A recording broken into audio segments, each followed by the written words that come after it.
Good morning, everyone. Thanks for joining us today on our Kansas Day adventures. We have a treat for you right now. We have Emily from the Great Plains Nature Center, and that is in Wichita, Kansas. If you're joining us from another place, it's a very cool nature center that you can visit with your families. They have walking trails, they have cool things about all of the native animals you'll find right here in Kansas. And the best part about it is that it's no cost to you. So visit Emily sometime at the Great Plains Nature Center if you are in Wichita. We're glad you're here. I'm just going to go over a few guidelines before we get started. There is a Q&A section, teachers and boys and girls. We would love for you to type what school and city that you're watching from in there. And if you have questions for Emily as she goes, you can type them in there and I will try to get to them at the end. And I think she's going to bring a special guest out towards the end of our presentation today, too. So if you would limit the other kind of chatter in there, it's a lot easier for me to moderate those questions and get those good questions answered. So we'll get started. Hi, Emily. Thank you for being here. Hey, thanks so much for having me. I am super excited to be here to help celebrate Kansas Day. I am not originally from Kansas. I'm originally from Arkansas. And so when I came to Kansas and found out there was a Kansas Day, I was like shocked because Arkansas does not have anything like that. But it's so cool that people take so much pride in being in Kansas and all of the really cool symbols that we have here, all of the cool plants and animals that we have here. So since I'm from the Great Plains Nature Center, of course, I'm going to be talking about some of that nature. That's what we love to talk about. So um, this is what we're going to be doing today. So first off, I just kind of want to ask this question that you see on the screen. And so it is, can something be important to you even if you don't see it? So y'all can just kind of think about that for a second because there are so many things that we may never see or really even thinking about day to day, but does that make them any less important? Like, if you don't think about breathing, does that mean that breathing's not important? Like, no, it doesn't. It's still really important. So, there are a lot of animals out there that even scientists and nature enthusiasts and kids alike are searching for and trying to find out in nature, but may not be able to find because there are some mysterious slimy creatures out there who they roam around late at night and they actually hold the key to healthy environments. And these really important and valuable animals that we may not ever really see out in the wild are actually salamanders. So that's what I'm going to be talking about with y'all today. So these are very slimy but special creatures that we have here in Kansas. And of course, our Kansas state amphibian is the barred tiger salamander, also known as the western tiger salamander. So those are both the same creature. In Kansas, we also have an eastern tiger salamander, but that one is a totally different species. So that's not the one that's our Kansas state symbol. But these cute little guys are our state amphibians, and they are sensitive amphibians that have amazing adaptations that help them to survive. And they're hidden deep in the dirt, in caves, in water, in forests. And these gooey little animals tell us a lot about how healthy our ecosystems are. But compared to other animals that we have in the state, there's really not as much that we know about them because they're really secretive, they're nocturnal. But today we're going to talk a lot about them, learn some more about these slimy and special creatures that we have here living in our state. And I will say, like, amphibians and especially salamanders are my favorite. So I may nerd out a little bit. But first things first, just to make sure we're all on the same page, salamanders are amphibians. So again, this is our state amphibian, the barred tiger salamander. The salamander you're seeing pictured here, I believe, is an eastern newt. So them being salamanders, even though they look a lot like lizards, so the other picture you're seeing here is a skink, which is a type of lizard that we have here in Kansas. Um, Lizards are reptiles and salamanders are amphibians. Even though they look very, very similar, they are incredibly different. So, especially salamanders and lizards can be really confusing because they have those long tails and those forelegs and really similar body shapes. But there's a couple of key differences that we'll kind of go into today. The biggest one being that reptiles have scales all over their body. They have kind of that harder body that's covered in scales. Salamanders, which are amphibians, do not have any scales on their body. And they go through a lot of different stuff in their life than reptiles do. So we'll talk a little bit more about that. So salamanders are amphibians, just like frogs and toads, which I'm sure many of you are familiar with if you've seen one out in the wild or in your neighborhood or something like that, especially toads. I know here in Wichita, they're like everywhere. So these salamanders have some really amazing features that help them survive, even though they don't have that scaly armor like reptiles have. So we're going to talk about just real quick some adaptations and features that all salamanders have, including our barred tiger salamander. And I'll try to highlight the barred tiger salamander with some of these features as we kind of go along, because they're really amazing special creatures. So, the first thing about salamanders and kind of amphibians in general is that they lay their eggs in water. So, reptiles and birds, they also lay eggs, but they have like a shell on the outside of their eggs. Amphibians do not have a shell on the outside of their eggs. So, they're actually jelly-like and see-through. And for tiger salamanders specifically, these eggs are either laid individually or in small clumps attached to sticks in the water. And so those eggs have to be in the water or they will not survive. They will dry out, they will die, like so they have to be laid in water. And what's crazy is that female barred tiger salamanders can lay up to 1,000 eggs at a time, which is absolutely insane. So they can have lots of little baby salamanders just all at once, which is crazy. So their eggs are very, very different than other animal eggs that you may be used to seeing, especially if you eat like, eggs for breakfast from like chickens. Very, very different kind of eggs. And so those eggs are the beginning of something really, really special that happens in an amphibian life cycle or a salamander life cycle. After those eggs hatch, they are tadpoles, which live completely in the water and actually breathe with gills. So you may have heard of tadpoles with like toads and frogs. Well, salamanders also have what's basically tadpoles or juvenile or larval salamanders. So larval is a word that you may hear me saying a few times. That's just a baby salamander that lives in the water.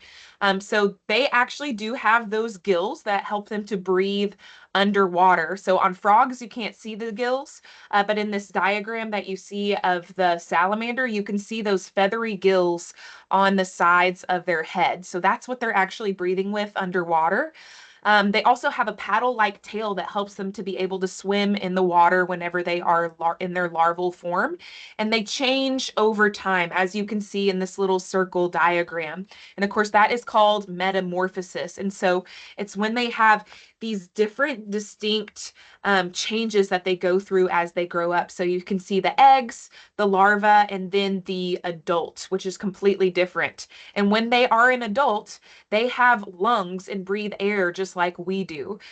So that's kind of crazy that they go from living in the water and breathing with gills like fish, and then they grow up and they come out onto land and they breathe with lungs like we do. So it's just kind of nuts. One thing about salamanders that's different than frogs, though, is that they get to keep their tail. Frogs and toads actually lose their tail, which is what you're seeing in this little GIF that's playing, is the frog actually kind of losing that tail as it grows up. But there are a couple of weird exceptions to the amphibian metamorphosis. So I said at the end, when they're adults, they typically come out onto land and they're breathing with gills. But a couple of weird things with some salamanders is newts and neoteny. So first off, newt, you can see the red spotted newt that's there in the picture. That is an adult salamander. It has lungs and breathes with lungs like we do. So it breathes in air, except they actually still tend to hang out in the water. And so this is a newt that's floating in the water. They just prefer to swim around and stay in the water.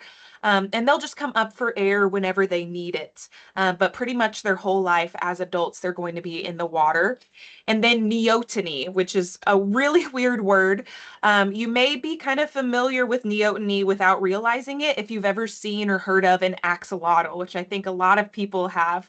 There's a picture of the axolotl right there in its albino form. That's probably the most popular one that people have seen.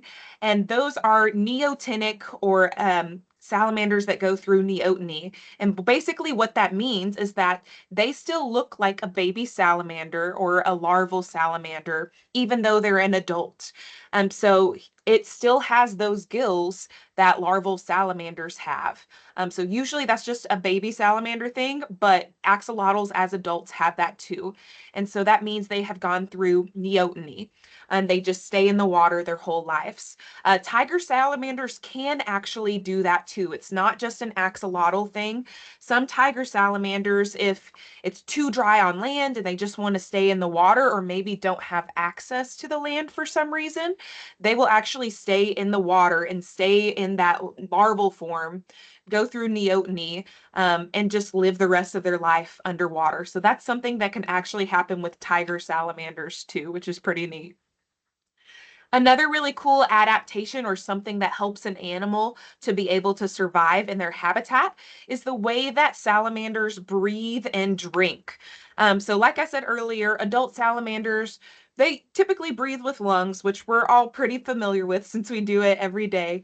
But others, including sometimes the tiger salamander, can also breathe through their skin. So amphibians have really, really thin skin, and oxygen can actually pass through it. Water can as well. And so the vast majority of amphibians, you will never see them drinking water with their mouth like we do. You will see them just sitting in water and they're actually soaking it in through their skin, which is really interesting. So it's super cool that they're able to just literally sit in water and that's them drinking. Some like this really, really skinny orange salamander that you can see on here with the super long tail. They're actually in a special group of salamanders called lungless salamanders. And so they don't even have lungs whatsoever. They don't even have gills. They only breathe through their skin, and that's it. So there's some really neat salamanders out there that do some really special things. Next adaptation we're going to look at is the sticky tongues. This is another one that you may have heard of a lot with toads and frogs, you know, sticking out that tongue to be able to catch like a bug or something that they're wanting to eat. But salamanders do have this as well. So I'm going to show you a quick little video where you can kind of see that in action.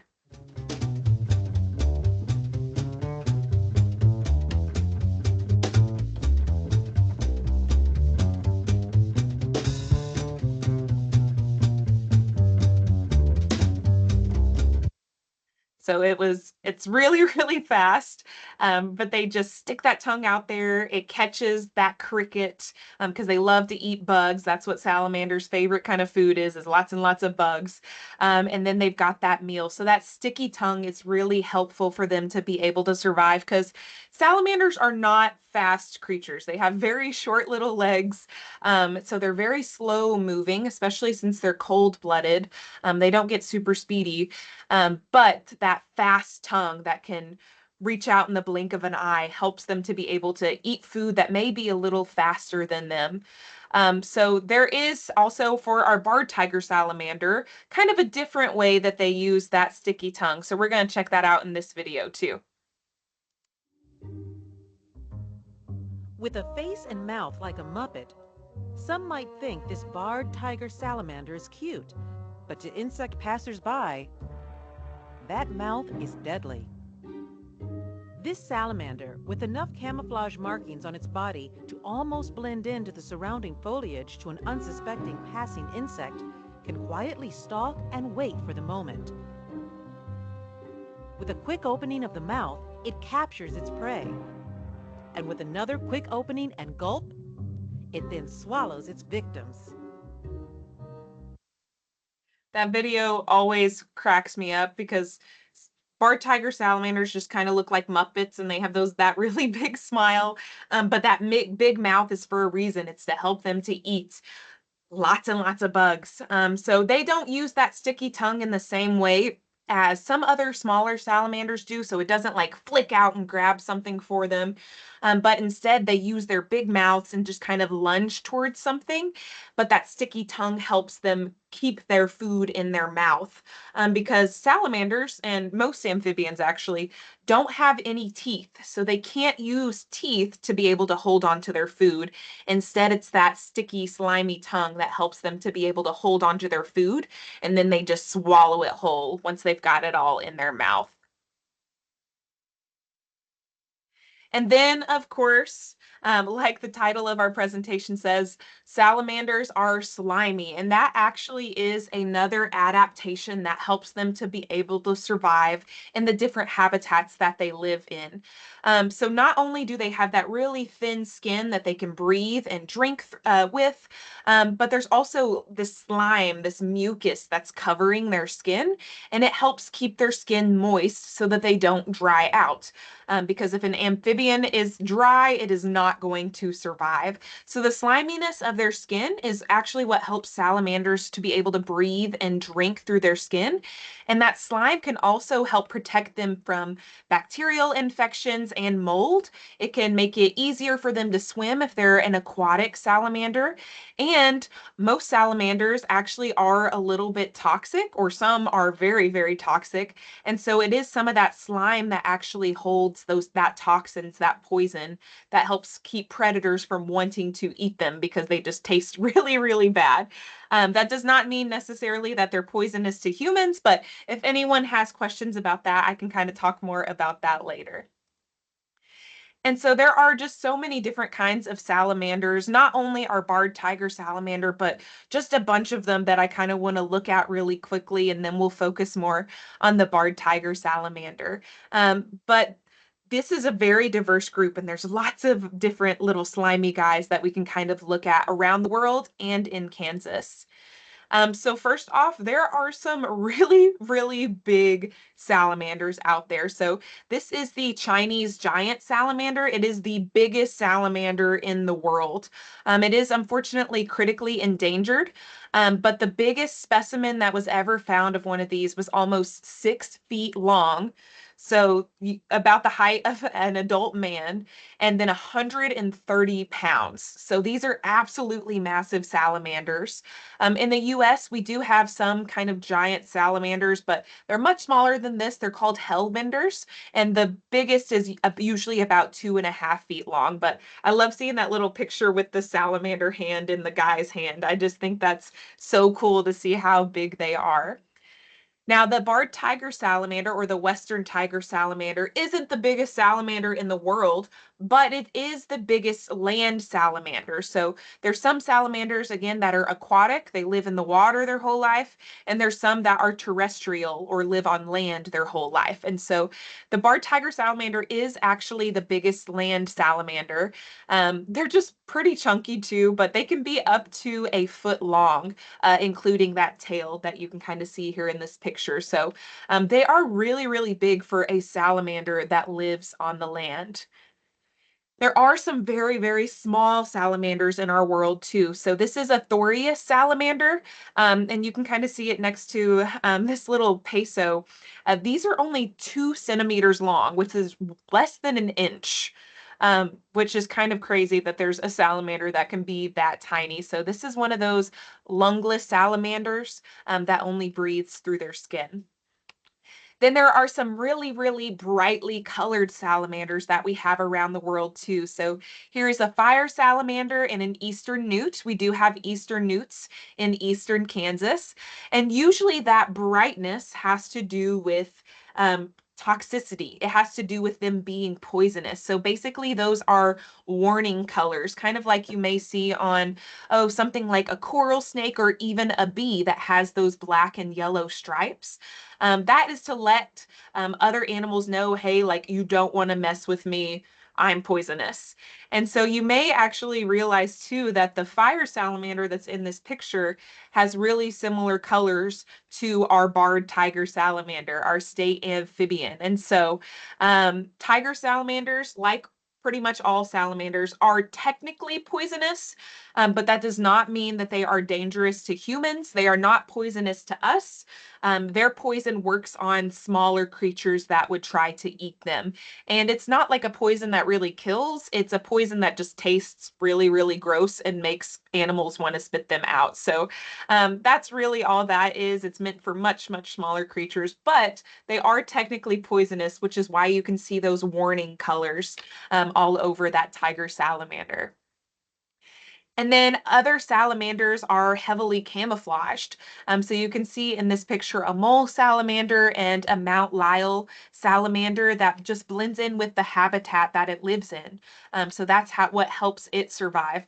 But they are also usually a little bit toxic too. That's just kind of an amphibian thing, is just being a little bit toxic, a little bit bad tasting, because again, they're just really slow. Salamanders are really slow, so they have to have something else that helps them survive.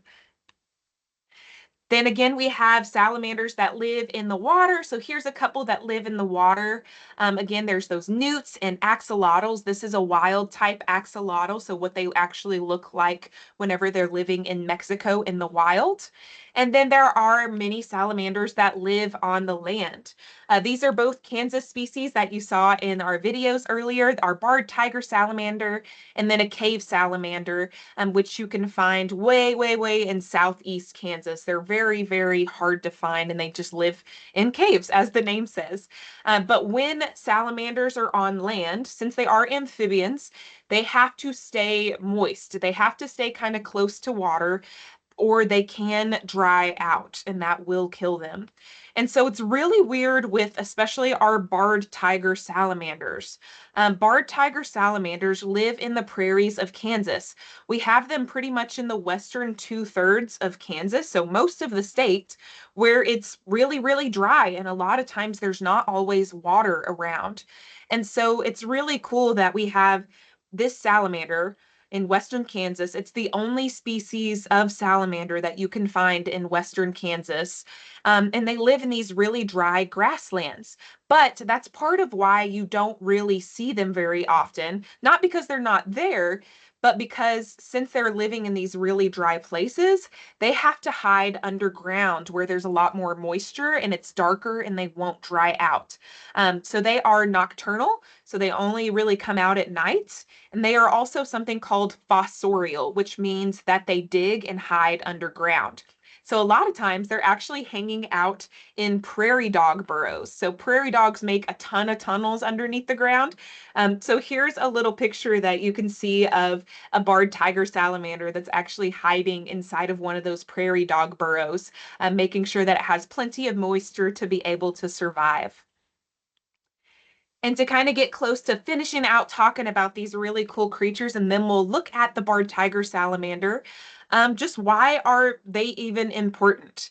I hope that you've obviously seen how just cute and slimy and awesome salamanders are. At least I think so, especially our barred tiger salamanders we have here in Kansas.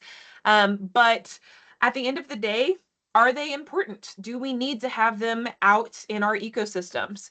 And to me, the short answer is yeah, like anything that's out there in the wild is there for a reason. As weird as it is to think about, like even mosquitoes kind of have their place, as annoying as they can be.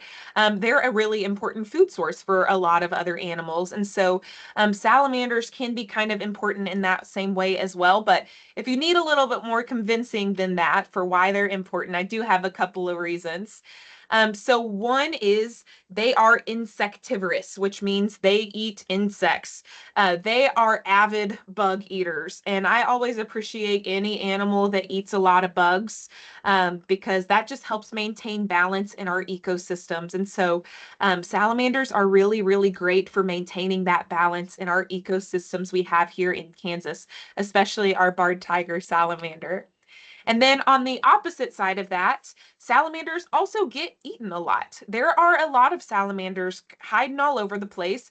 And even with some of those toxins they may have, they are still a really good snack for a lot of different creatures, like this kingfisher you can see in the picture. So they are an important part of our food webs and of the balance that we have in our ecosystems as both a predator and also the prey item in a lot of different animal relationships. So we can kind of see that they're important to a lot of other animals, but does that mean that they're important to us? And yeah, absolutely. Like anything that affects the ecosystems around us is going to affect us as well in our lives. And a big way you can kind of see this is something with salamanders and amphibians in general being indicator species. And so what this means is that they are a species that can actually tell us about the health of an environment or an ecosystem or a habitat. And so if you see something going wrong with an indicator species, that means that there's probably something wrong in that ecosystem that's going to start affecting all of the other species inside of it. So, for salamanders, like our barred tiger salamander, since they live both in the water and on land, they have that kind of really thin skin that lots of stuff can get into. They're going to be one of those first creatures that's affected by something going wrong in a habitat. And so I do want us to be able to meet our slimy friend with the last few minutes that we have. So I'm going to stop sharing my screen so that you can see him a little bit better. And this would be a great time to ask some questions that you may have. So I'll kind of open it up for questions and we can just talk more about our barred tiger salamander too. Awesome. As we have lots of questions coming in. In fact, so many, I knew you wouldn't have time to answer them. So I started Googling the answers for the kids. So we'll hope I my love it. sources have the correct information that I gave them. Um, they wanted to know, do you know, like, because you mentioned how they go underwater and some of them just stay there until they need to breathe. They wondered, do you know, like, how long can they stay underwater before they have to come up I for am not air? exactly sure how long it is, but I would imagine at least an hour, especially since they can kind of take in some oxygen through their skin. It can be a while. Aquatic turtles are kind of the same way, where they can stay underwater for an hour or a few hours, depending on how much oxygen is in the water that they can take through their skin. And this is Tony, by the Oh, way. So he's Tony the oh. tiger salamander. Nice. Another question that came through was, are people allowed to have salamanders as pets? Depends on where you get the salamander from. And so, um, really, you're not supposed to just collect any animal from the wild. You technically have to have permits or a fishing license or a hunting license to be able to do that. So even wild salamanders, you're not allowed to sell in like pet stores. But if it is sold in a pet store, usually that's because it's allowed to be sold in a pet store. So that is a Yeah. lot of tiger salamanders. Axolotls, again, is another one of those that you can keep as a pet that's really common. Newts are another one that's really common in pet stores. But we never recommend taking any salamander from the wild because they do just a lot better in their natural ecosystems and habitats that they're supposed to be in. And technically, you're supposed to have a permit to do that. But if it's an animal that you're getting from the pet store, then that salamander is totally fine to keep as a pet. Just got to make sure you do lots of research. Okay. Do you know how old Tony is? Oh, yes. So we got Tony in the spring, I think either 2 or 3 years ago. So he's about 2 or 3 years old. I can't remember exactly how old he is, but he is pretty much full grown. He is tripled in size since we got him. So you can see just how Oh, long he is. He's yeah. getting to be a big Is boy. he full grown now, you think? He is pretty much full grown, but if he keeps eating really well, he could get a little Okay. bit bigger, up to a foot long. Oh, nice. I looked up this answer for the kids, but again, we have some facts on the internet and some non-facts. So they wanted to know how many different species were in Kansas, and I came up with 9 on a couple different places. Do you think that's about accurate? That sounds about right. We don't have a ton of salamander species, especially compared to like the eastern United States, just because we have a lot drier Mhm. habitat. So most of those nine are actually just in the eastern portion of Kansas, except for the tiger salamander. But that's probably about right. Okay. And then you mentioned them being poisonous or having some toxins. As did you say they wanted you to clarify? Was like every species of salamander has some of that? Yeah, as far as I know, every salamander is toxic in some way, shape, or form. Some are Uh-huh. more toxic than others. So barred tiger salamanders, they're not poisonous to humans. Again, that poison is really only for whatever's trying to eat them. And even then, it's not poisonous enough to kill whatever's trying to eat them. It just tastes bad. But then there's some, like I have a California newt at home, and rough skin newts are the same, that have been known to kill humans, but only if you eat them. So just if you don't eat salamanders, you're fine. Even you see me wearing gloves. I'm not wearing gloves because I'm worried about toxins. I'm actually more worried about if anything's gross on my hands, him just breathing it in through his skin. So it's just Okay. one of those things where if you do touch a salamander, just wash your hands afterward. Don't rub your eyes. But all salamanders are technically poisonous. Okay. This question came up a lot and I did look it up, but again, you're more of an expert. They want to know about how long they live. I did type in there what I found was in the wild, like 10 years, captivity longer.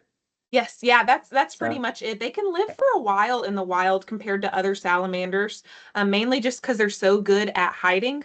They're in a group called mole salamanders, which is just basically means they're really good at digging and hiding.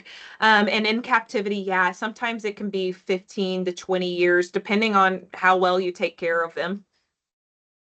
okay, we are out of time, but I'll ask you one more, and I think I know the answer, but they wanted to know about it shedding its skin at all, or does it just have its own skin all the time? Oh yeah, so this is kind of weird. So I'm sure you've heard of reptiles, shedding their skin periodically since they have those scales. What's weird is amphibians do that as well. It's not usually all at once necessarily like you have with like reptiles, but they do shed a little bit of that skin. Normally, you just never find it. One reason is because it's really, really thin. Another reason is because a lot of times they eat it afterwards. Oh, So they just eat their shed skin. But yeah, they do actually shed their skin just in a different way than reptiles do. okay. Well, Emily, thank you so much for all your cool information and sharing Tony with us. Is he on display at the Plains Nature Center? He is on display in our classroom. So if you do come Okay. and visit us and if there's any naturalists available, feel free to ask at the front desk if you could come back and see Tony the tiger salamander. And if someone's available, we can definitely take you back there so you can see him. Hey. Boys and girls, I hope you get a chance to check out the Great Plains Nature Center. It's a really cool place. I've been there several times. And thank you so much again, Emily. And boys and girls, hope to see you on another adventure later today. Bye. Thank Thank y'all.